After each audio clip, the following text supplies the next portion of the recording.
Hello everyone! Today we are going to make gluten-free avocado toast.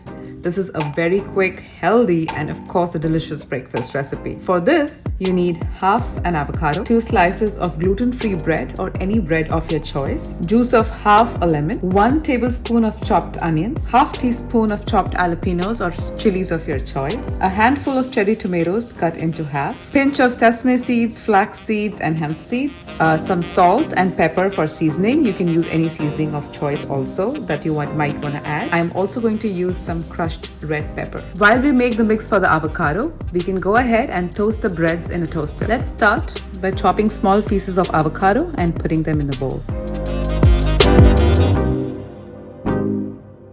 Add the chilies, add the onions, squeeze half a lime or lemon, add some salt to taste, black pepper, and some red chili flakes.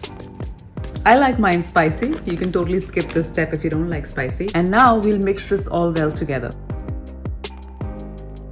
The avocado spread is ready. Next, take the toasted bread and spread the paste on it evenly. Now let's garnish with some fresh cherry tomatoes, some sesame seeds, some flax and hemp seeds. And there you go, your toast is ready.